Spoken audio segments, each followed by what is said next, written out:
What is going on, traders? Welcome back to the Traveling Trader. So in the last video, we learned how to hedge. In this video, I'm going to be giving you the top 10 stocks that I'm looking at for October 2021 and beyond. As I always say, there are definitely a lot more stocks to buy than in this video. This is just to give you an idea of my thought process when I'm looking to choose stocks based on the current market landscape. And this is not to say that we have found the bottom, but as I always say, I'm not Nostradamus. Bottom hunting is an exercise in futility. If you quickly accept the idea that you will never find the absolute bottom and you will never sell the absolute top, your life will be a lot easier. Obviously, that's the goal, but that is not going to be the outcome each and every time. As a matter of fact, most of the times you will not get it right. So when you're looking to pick stocks, what you're looking for, obviously, is value. You're looking to pick stocks that you think will be higher in the future than they are today, and you want to fill your portfolio with quality stocks. During pullbacks and corrections, these are the perfect times to actually start rotating from shit stocks to quality stocks. You guys hear me talk about this all the time, and I'm sure you're sick of me hearing me talk about it. So first, I'll give a brief market update as well as an update on some of the extremely important market factors that we've been monitoring for the last few months. And that will serve as a precursor to why I'm making the stock picks that I'm making at the moment. If this is the first time on the channel, welcome back to the Traveling Trader, your source for concise, non-BS, regular market updates. If you get anything out of this video, leave it a big fat thumbs up just like this. Leave it in the comment section below. Let me know which stocks you are trading, especially if they're not on this list of 10 that I'm mentioning here. So as you know, the indices have been trying to make a comeback after the NASDAQ suffered a near correction.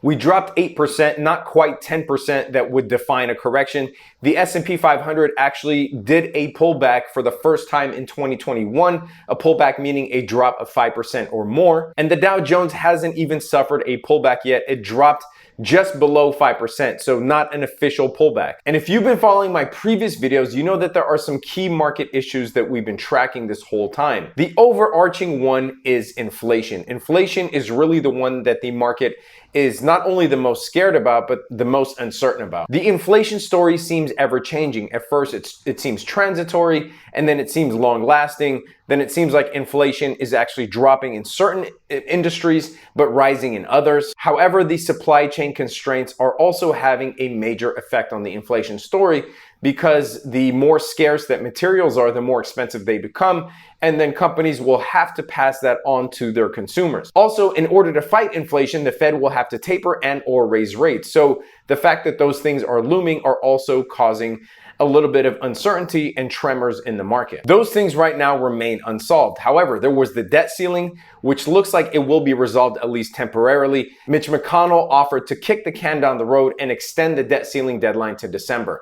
Now, from my experience and from what I read historically, the debt ceiling issue is really just a political football. I don't think that anyone expects the US to default on debt. The debt ceiling always gets raised. It's just that depending on the political parties that are in power, one side might use it as a way to leverage negotiations on something else. Another thing we've been monitoring was the trade tensions between the US and China. And a new story just came out as of the time of this recording that the president of China and the president of the United States are going to meet virtually before the end of the year. Now, this really could just cause a temporary boom in the markets because this isn't really saying anything definitive. And to me, it really just reads as a headline that might have very short lasting effects on the market. And then obviously we have the potential housing market crisis within China. This is not just with Evergrande. Evergrande could be the largest domino to fall and really could start a string or a wave of defaults among other Chinese developers. So really from my standpoint, I'm not worried about Evergrande per se and the exposure that some US companies have on Evergrande, but if there is a housing crisis in China, that will obviously cause the Chinese economy to tank. And because it is the second largest economy, it will have ripple effects across the world. So with that said, although I do think that there is temporary good news with regards to the Chinese and the US trade relations, as well as the debt ceiling being kicked down the road, I don't think we are fully in the clear yet in terms of an upward reversal from the pullbacks that we just saw. However, as I said, I do think there are some great discounts on long-term blue chip holdings here, and I think that they are too big to be ignored at the moment. Now, just a caveat, before I get into the top 10 stocks to buy for October 2021 and beyond, I'm only going to be talking about these from the standpoint of long-term holds. Do not try to swing trade off of videos, for the love of God. Who knows when you are going to catch this video? And if your technical analysis game is not sharp and you just see a ticker symbol and you're like, hey, I'm gonna buy it because I saw it on a video, not knowing what that price represents, you're just expecting it to go up in perpetuity, and then say you buy it and it goes down and then you panic sell. That is not how to trade or invest. If you're going to trade, learn how to do technical analysis. I have a free video on technical analysis here. Click on that. If you're going to invest, don't invest in a company just because someone else told you to, and that includes me. Do it because you have a high conviction on the company. If you were getting ideas from somebody else and then you look at the company, you're like, oh, you know what? I actually agree on this DD. I like this. That's fine. But don't just blindly put in a ticker symbol that you see on a video, click the buy button, and expect to be rich overnight. That's not how it works. So these are going to be long-term only, and I employ what's called a weighted dollar cost average strategy, meaning you could dollar cost average in the market. Say that you work a job and you get paid every 2 weeks. You could take $100 or $500 out of your paycheck and invest it in the market each and every 2 weeks. However, when you do see blue chip stocks or stocks that you have a high conviction on and they've dropped to major moving averages, then you can increase your buys at those levels in order to try to get the best average price on a larger number of shares. Hopefully that makes sense. So the first stock that I'm going to look at is a retail stock, Nike. Now, I talked about the barbell approach before and what I'm doing during pullbacks and corrections. I'm investing in the indexes as well as in the mega cap growth stocks such as Apple, Amazon, etc. And also, I'm going to be investing in retail stocks and cyclical stocks because those tend to do better during high inflationary periods. By the way, if you want access to all of our trades, option stocks, crypto, etc., link is in the description below. So Nike is the first stock that I'm looking at here. Nike is currently sitting at the 200-day moving average, hit a high of 175. It dropped almost 17%. You could see an increasing amount of volume coming in, and Nike just received a price upgrade as well. If we look at TipRanks, one of my favorite services, you can get a discount on it if you click the link in the description. You'll see that there is a 174 price target that was initiated by Piper Sandler. Wedbush has a 170 price target. Barclays has a 185 price target, etc. But you can see here the total number of analysts rate this a buy, and 3 rated a hold, 0 rated a sell. So it is a strong buy according to TipRanks with an average price target of $182.70. Nike is currently trading at around $149. Now, the reason that retail stocks do better during inflationary periods is because 1, people have more money. 2, they can easily raise prices on consumers in order to meet that demand. All right, stock number 2 that I'm looking at is Amazon. Like I said, there will be something in every industry. This is a mega cap tech stock, obviously. Amazon fell below the 300-day moving average, currently sitting at around 32.60. It's crazy to think that Amazon is still a growing company. You can see the revenue growth year on year is 37%. Their EBITDA growth is 49%. Their gross profit margin is an impressive 41%. So Amazon, for all intents and purposes, is still a growing company with an amazing profitability grade. And that's not to speak of some of the other industries that they are diversifying into. Now, in my view, I would slowly buy Amazon here. We do have a head and shoulders forming, so we could actually see more of a drop if this head and shoulders is confirmed. You can see here's the shoulder, here's the head, and here's the other shoulder. Again, it would behoove you to at least know basic technical analysis, but this head and shoulders would be invalidated if the price does cross above the right shoulder, which is above $3,600 at the moment. All right, stock number 3 is the QQQ. A lot of you guys always ask me, how do I invest in indexes? Well, there are ETFs that track the indexes. You can't invest in the index itself because that is really just for tracking purposes. However, you can invest in ETFs that are based on the index. So the QQQ ETF will have the stocks that are contained within the NASDAQ at the same weightings.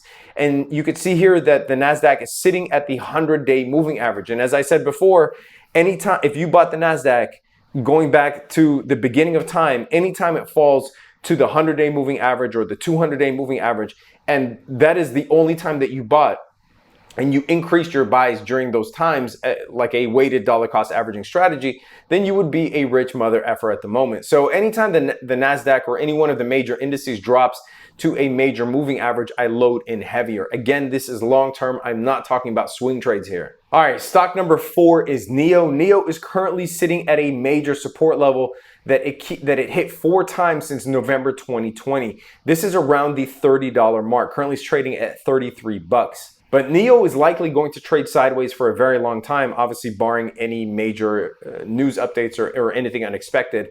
However, if it continues as is, it'll probably trade sideways for a very long time before it can prove to the market that it can justify the next tier of higher pricing, at which point it will jump up beyond this channel. But currently it's trading at around 33 bucks. It is meeting expectations, not really blowing the market out of the water. However, in the $30 price range, I do like the dollar cost average into NEO. NEO maintains a strong buy rating on tip ranks with an average price target of $63.52. All right, stock number 5 is another buy and hold for the long term, but would also do well during periods of high inflation, and that is the S&P 500 low volatility ETF. The ticker symbol is SPLV. Now what makes this different than an S&P 500 ETF is that it actually selects 100 of the stocks in the S&P 500 that have the lowest daily volatility over the last year. So it is meant to combat volatility. It is meant to combat periods per se of high inflation, and it has a very cheap expense ratio of 0.25%, meaning that's the annual cost in order to run the ETF. So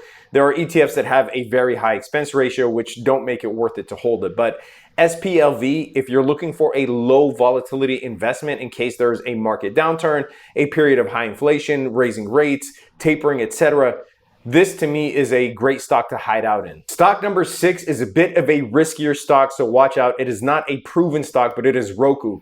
ROKU formed a classic double top sitting at the 300-day moving average. I actually alerted ROKU in our private trading group. It formed a double top, hit a high of 490, has a strong buy rating from Needham, Wells Fargo, and Guggenheim with a price target of 475. They recently crushed earnings, and their average revenue per user has increased exponentially year over year while signing a deal with Shopify, releasing in Germany, and launching new streaming sticks worldwide. As you know, Aunt Kathy's been buying a ton of ROKU. Not that that really means anything, but just so you guys know, because I know a lot of people like to track what she buys. However, sitting at the 300-day moving average at 321, I don't mind an entry into ROKU for the long term. All right, the next stock, you really want to look at the auto industry. The reason is the auto industry right now is rattled by the chip shortage. So chips and autos right now are, in my view, artificially suppressed, meaning there is a lot of demand for chips and autos in general. However, there isn't enough supply to meet that demand. So what we're seeing is a sort of demand destruction in the short term until the chip shortage is solved. So you want to think about stocks that could be exponentially higher in the future in a few years than they are today once some of these supply chain issues are resolved. GM is likely one of them. GM recently said that they will double their annual revenue by 2030 to $280 billion in a attempt to increase their digital market. Now, GM was trading at $65 just a few months ago, currently sitting at 53 bucks. It holds a strong buy rating with a $72 price target. Just actually yesterday, at the time of this recording, got 2 price upgrades from Wedbush at 85 and Deutsche Bank at 68. Even with the chip shortage in place, they beat earnings last time, beating EPS by almost 8%. And speaking of chips, you want to look at some chips in your portfolio. Again, they look terrible right now, but if you expect the chip shortage to last forever, I think you're crazy. The chip shortage will get worked out. But you want to look at companies like Micron. You want to look at companies like Qualcomm. You want to look at companies like Intel and Texas Instruments. I just gave you a million of them. Right now, these are falling knives. You could afford to wait to see support here, but I would say anything in the major chip industry. So Qualcomm is QCOM. Micron is MU, Intel is obviously INTC. I do think Intel is probably the best poised out of all of these to take advantage of the infrastructure bill if and when that does pass. It is the one that has maintained the tightest price range. So if you were to pick one, in my view, I do think Intel has the most upside here. However, you want to look at the chip industry as a whole.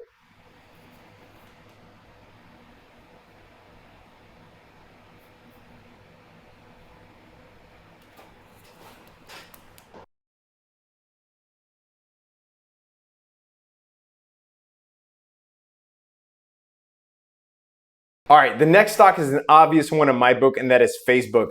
Facebook tanked almost 15% because of a round of bad news. There was a drop from the whistleblower release and then an outage right after that. Really couldn't get any worse for Facebook.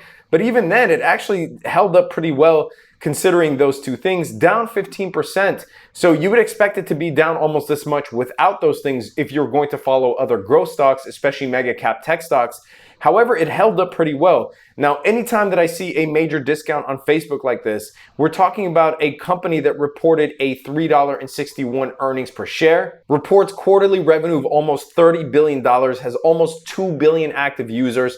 It is just a powerhouse, regardless of whether you agree with the business model or not. I'm just talking about an objective investing standpoint here. The next stock is Shopify. Shopify dropped 20%, an official bear market in the Shopify stock, sitting at the 200-day moving average. Again, it is one of these stocks that if you bought it and just loaded up every time it hits a major moving average over the long term, you would actually accumulate a ton of profits. It is currently obfuscated from any supply chain issues, from the inflation talk. We're talking about a highly profitable company with a 64% net income margin, a gross profit margin of 54%, quarterly revenues of over $1 billion, and it is growing at an insane rate. So Shopify at a 20% discount, I don't mind nibbling on here for the long term. And lastly, in my view, you want to look at hedges against inflation. As Ray Dalio says, cash is trash. So there are a few things historically that are hedges against inflation, gold being the main one that folks used to use. However, I think the landscape has completely changed. Now, I don't mind where GLD is at the moment. This is the ETF that tracks gold. It actually has the largest gold reserves in the world. It's currently sitting at $165. This thing was trading when inflation fears were at their highest in the summer at almost $200. However, it has been really volatile since then. Now, I don't mind this for the long term, but history shows that Bitcoin is actually a much better hedge against cash, even though it could be more volatile than GLD. But over time, if you hedged in Bitcoin as opposed to gold, you would actually be making a lot more money doing that. And I actually did a video, I will link to it here. It was really a dollar cost averaging video into Bitcoin, but I did compare gold and Bitcoin if you dollar cost averaged over the course of, I think it was 9 or 10 years, if you put in $1,000 a month. It is really astounding. We're talking about millions of dollars for Bitcoin and barely any sort of profit for gold. However, even if the gold price doesn't move, as long as it doesn't move and the value of cash is declining, then you actually hedged against inflation perfectly. But cash is trash. You definitely don't want to hold that much money in cash if you're looking for long-term investments. If you're parking it on the side waiting for opportunities to get in, that's fine. But over the long term, you definitely want to have it in something. And that's part of the reason why the stock market has been booming, because there's nothing else to invest in. But GBTC, which is the Grayscale Bitcoin Trust, you can think of this as a Bitcoin ETF, even though it is not officially an ETF, but this thing has been a stalwart against cash. Currently, Bitcoin is surging at above 55K as of the time of this recording, and you see GBTC hovering at around $42. Now, keep in mind, obviously, this could be volatile, but if you do want some Bitcoin exposure and you want to reduce your exposure to cash, look at GBTC as an investment. There's one for Ethereum also called ETHE or ETHE, which is the Grayscale Ethereum Trust. Anyway, traders, that is it for this video. I tried to touch on different industries depending on the current market landscape and the inflation story. If you get anything out of this video, leave it a big fat thumbs up just like this. Leave it in the comment section below. Let me know what you are trading. Would love to hear from you guys. If you want access to all of our trades, link is in the description below as well. Subscribe to the channel, hit that notification bell. Stay safe out there, traders. Peace.